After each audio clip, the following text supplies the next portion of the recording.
पति व्यापार में इतना व्यस्त रहता था कि परिवार को समय नहीं दे पा रहा था। घर वालों ने उस पर काफ़ी दबाव बनाया कि वो अब धन का पीछा करना छोड़ दे और उनके साथ रहे, लेकिन किसी की बात का असर नहीं हुआ।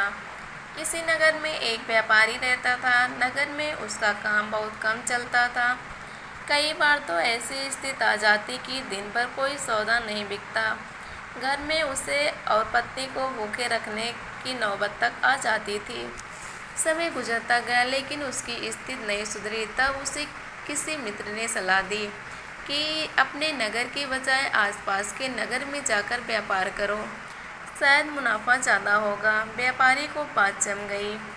वो पत्नी और बच्चे को छोड़कर दूसरे नगर में व्यापार करने गया। भाग्य से दोस्तों की सलाह काम कर गई और उसे अच्छा खासा मुनाफा हुआ।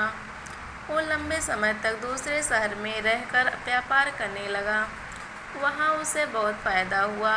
उसने अपने नगर में आकर एक नया घर बना लिया। पत्नी और बच्चों के साथ नए घर में रहने लगा। तब पत्नी ने कहा, अब हमारे पास पर्याप्त धन है, हम अपना जीवन आसानी से गुजार सकते हैं। आपको अब दूसरे नगर में नहीं जाना चाहिए, हमारे साथ यहीं रहिए, बच्चों को अपना कुछ समय दीजिए। व्यापारी ने कहा, मैं अभी और धन कमाना चाहता हूँ ताकि तुम लोगों को और बेहतर जीवन दे सकूँ। हमारे बच्चों को वैसा दिन न देखना पड़े जैसे हमने और तुमने देखा है। पत्नी ने कहा, लेकिन धन कमाने में जो समय गुजर गया है वो लौटकर नहीं आएगा। हम जीवन में साथ रहने के आनंद से वंचित रह जाएंगे। व्यापारी ने जवाब दिया, बस कुछ साल और व्यापार करने दो, हम इतना धन इकट्ठा कर लेंगे कि हमारी पीढ़ियों का जीवन आसानी से गुजर जाएगा। व्यापारी फिर चला गया। कुछ साल और बीत गए, बहुत धन आ गया। व्यापारी ने फिर नदी के किनारे एक सुंदर स्थान पर बड़ा सा महल बनवा लिया। पूरा परिवार इसमें रहने लगा। वो जगह इतनी सुंदर थी जैसे कि स्वर्ग।